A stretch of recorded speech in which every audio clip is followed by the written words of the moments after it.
What's up, my fellow collectors? This is Isoka. Thank you all for coming back to the channel. So today is another weekly sales series video, but this is a little bit different because I purchased some new equipment to record videos with, and hopefully the video quality overall will improve. But yeah, this week we sold not too much, but ended up buying quite a bit of things. So if I were to look at the week, I'd kind of say a little more in the red than anything, but let's go ahead and get back to the audio equipment. So I had some issues previously, and I know somebody mentioned like, oh, my ears hurt and other things like that. So I figured it was about time to kind of spend some money on other things to improve the video quality, considering I spent so much on cards. So this was what I ended up buying. So it's a Wave 3 microphone. Comes with a stand. I ended up buying a Blue arm stand. Blue is a microphone company. I ended up buying that. So I got that kind of right here. So that's going there. I bought two lights from Newer, a little small one and a larger one. Hopefully to make it look a little brighter, to get the cards to pop and not look so dark. Maybe next month or so, once another one or two more submissions come in, I will buy some, maybe another video, what do you call it? Kind of like a little camera webcam to improve the quality of that, and then we'll go from there. So yeah, that's kind of what I purchased this week. Spent about $450 on video quality improvement stuff. So let me know if you guys like that, and let me know if you guys can hear the weird noises in the background. So hopefully your ears are fine and the video quality going forward is a lot better. So let's go ahead and start off with the sales this week, which should not take very long because I only sold two cards. We have 8.5 Ho-Oh. So slowly but surely, these EXs are selling from CGC. And I sold, from my 70 card submission, I sold a Scyther. It's been a while since I've sold anything. And actually, it reminds me, I got to get back to somebody on Instagram about cards, which is kind of interesting. I don't know if anybody does selling or sells on multiple platforms: eBay, Instagram, Mercari, YouTube, other things like that.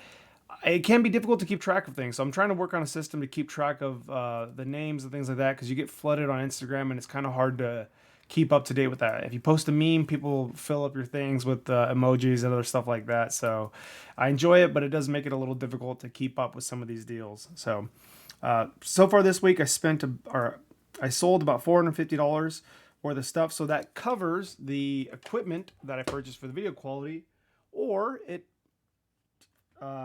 covers this box that I bought. So this is a Yu Yu Hakusho box made by Score, same company that did the Dragon Ball.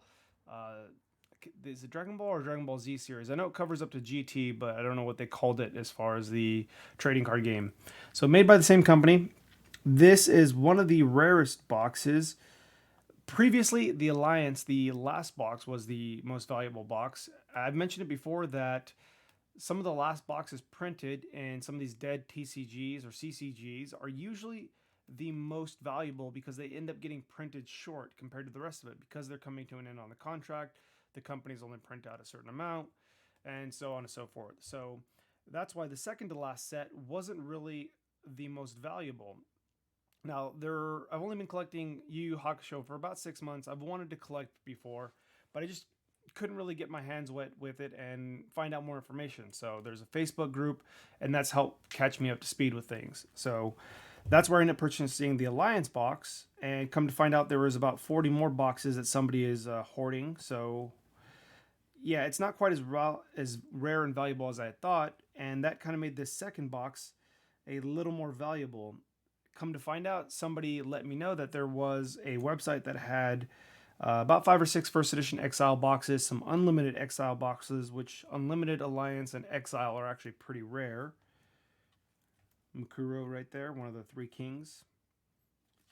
So great box overall. Spent about $525 on it. So my sales for the week either cover my lights or they barely cover the box. So that's kind of what I made as far as big purchases goes and things like that.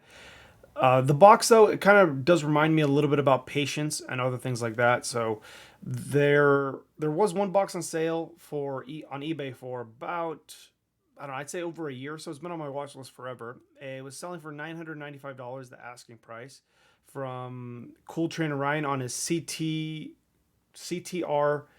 underscore PR. It's a their combined eBay sales page between Cool Train Orion and PokeRev.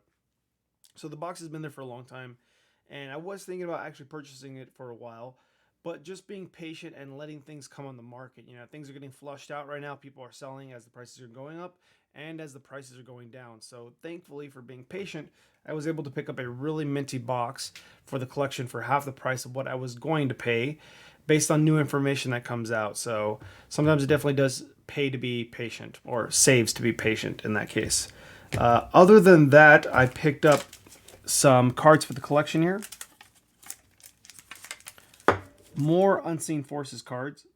Unfortunately, I don't think this is going to show too well on here, but this is one of the rare reverse holos. This is Tyrogue. You have Hitmonlee and Hitmonchan, which evolved from Tyrogue. And you also have Hitmontop as well. So I have 2 out of the 4 of those. So this one's added to the collection. And this one was a big find as well, because I've seen this card go for sale over the past 4 months, and I've missed 3 of them, going from like $120 originally, $200, $240, and then $220, which I missed because the $220 one was on sale at the same time this one was on eBay, and I ended up paying $385 to a collector that I know and a former or fellow E4 member. So a little more than I would have liked to pay, but it does go to the personal collection, so it always makes it feel a little better if I'm paying higher prices for those cards. And the spur of the moment purchase is this Kamiya artwork. It's the Drowsy from Delta Species, as you can see in the reverse holo, the little set name. This card was something that I mentioned in my EX Master Set purchase, where if those cards get PSA 9 or 8, whatever, I'm planning to keep the cards for the collection just because I like the artwork. I like Kamiya's artwork and the design of it, and just kind of how they fit together in a theme. And you kind of have a PSA collection from EX series that's done by Kamiya, and all of the artwork kind of feels like it goes together, you know. So that's something that I am enjoying, and focusing more on the artwork than I am on the prices of certain things. So I'm enjoying it. Maybe I'll put together a binder set of it at some point. So those are the graded sales and purchases of the last week.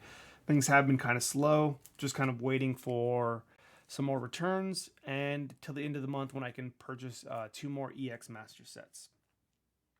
So along with that, I picked up a bunch of reverses and regular EX holos over the time. These are anywhere from lightly played to near mint. I don't think I am going to grade many of these, but these I can start putting together some sets. So picked up quite a large amount. Houndoom, always one of my favorite artworks. Sudowoodo, Fortress, I mean, just a metric ton. This is probably the worst one of the bunch. Didn't notice that when I bought it. Nice swirl there. But yeah, just an absolute ton of reverse holos. Picking them up on Instagram, on eBay, Reddit, everywhere. Just kind of asking around if you have any EX series holos, reverse holos. I've been buying a lot of lots too, and I seem to find them, you know, picking up. I think there was a 20 or 30 card lot that I won this week, and I think I ended up paying like $41 for it. So I'm picking these up from anywhere from $2 a card for EX reverses all the way up to $5 or $6 for some of these bulk lots. Last, before we get into one other deal, so this got some Team Rocket returns. I haven't been picking up these just because they feel too hot for me to really pick up. These ended up coming in a lot with 4 reverse holos, and I think I paid $11. So this one's probably the worst of the bunch. You can see on the top there's some good silvering there. See if I can get that to pop. See how it's dark on the edge. So other than that, the other ones were near mint, and these are just more reverse holos. I like on Grimer that you can see all of the, look at that. That looks amazing right there. You can see all of the different energies on there. Hopefully the lights help make it a little clearer and you can pop on the holos. And then just some, you know, Legend Maker. Love Legend Maker in the artwork. So I picked up some of those. And then last but not least was a deal for about $300 for 51 or 52 reverse holos. So again, picking them up for $2 a card up to, you know, $6 or $7 a card in some of these bulk lots. And some of these are actually really good quality. So I think the worst of these are probably excellent, and the other ones are like near mint. I don't think there's too many mint cards in here, but I've seen quite a few of these sell in complete sets. If you're willing to wait, I've seen quite a few of them sell for $2,000 to $3,500 for complete EX reverse holo sets. And considering what I'm paying, I think it's a good price. You know, down the line, it gives me something to do. I like that card. And it kind of gives you goals and fun things to do, you know, and build towards. More Unseen Forces. And then last, let's see what's in here. So Dragon Frontiers, yeah, I've been picking up everything other than Team Rocket Returns. It just, oh, well, there is some Team Rocket Returns. I'm picking them up over time with these lots. Lots of Ludicolo's. I probably have 10 of that card at this point. God, this clay art is really cool. Lots of Dragon Frontiers, Hollow Phantoms, just lots and lots of EX Reverse Holos. So probably this week, or hopefully these are from this week, but I'm kind of having a hard time remembering from it. There's just lots of EX Reverse Holos just lying around. At some point, I'll eventually organize them into like a 5,000 count box and have some fun with it and make some binders. But overall, that's just kind of what was going on the last week here. A lot more purchases and upgrades and things like that than I did have sales. Although then again, I haven't really pushed for sales lately. Kind of the semester ended. You know, I was doing a work study program, and then I was going to school. You know, with the reopening, I kind of 2 months ago or so, or close to 2 months ago, I started working again in my evening job as well. So I kind of, with Pokemon and the other work study position, and then at night, I was kind of working 3 jobs for about 2 months and going to school full time. So things were kind of hectic. Things were pretty crazy. But hopefully this will pay off in the long term. If not, I get stuck with a bunch of EX series cards I get to have a bunch of fun with. And I'm just enjoying the process, making videos, and hopefully the quality is good. And it allows you guys to all see kind of like the journey and things that you can do with a side hustle if it's something that you're interested in. And also just collecting. You know, it's kind of fun to position yourself in certain ways and use those things to trade to somebody else for cards that you want.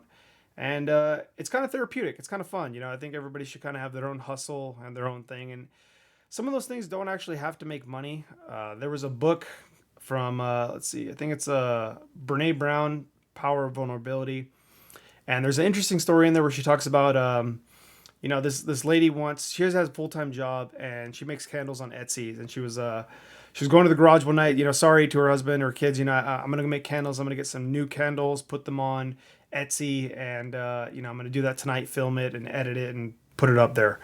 And the husband's like, you know what, come spend time with us. I'll give you the $40 for the candles and do that. And so the purpose of that was, you know, yeah, sure, your time is more valuable than that. You know, the husband obviously values her time spending it together with it, but for her, the thing was having something to do, having something that's a passion and art and a hobby and an artwork or something like that, something that really you're passionate about, and it's something that gets you going and motivating, and it kind of feeds your soul in a sense. So some of these YouTube channels, they just do these things for fun. You know, they make these projects and it just kind of, it feeds itself just enough to keep things going and make it sort of pay for itself just so you can have fun. And you don't have to make money with some of these things. You know, if you want to, you know, do YouTube and sell and flip things, build collections and then sell it to buy another one and flip it. And at the end of the day, you're neutral with everything, but you're having fun.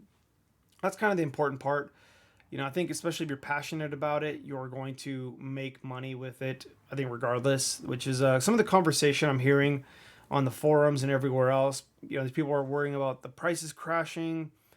And, you know, it doesn't make sense because a lot of the people that are in the hobby for the hobby that have been here for a while, I know I just came back, but a lot of those that are passionate about it are making money. They're buying the items that are doing well, that are slowly increasing or maintaining their value, or hardly dropping at all. The issue has been from the folks that were not part of the hobby and they kind of just jumped in, the sports cards investors, the everyday folks that were bored about it and they got caught up in the hype. Those are the folks that are suffering. They put all their money and all those people are all putting it into the same spot.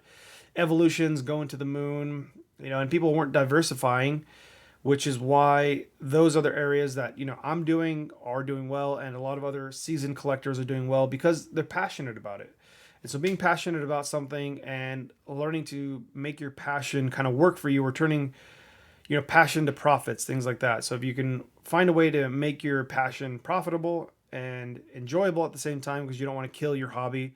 Something I've done in the past, and I've heard other people that are creating content and doing this as a business, you can get kind of burned out. And so I'm trying to enjoy the ride and keep things even and mellow, not overdo it with the hobby. That way I can be in it for the long term, and hopefully the rest of you can do it as well. So that's my spiel for the week. Hopefully you all have a fantastic week. Stay tuned for the next video.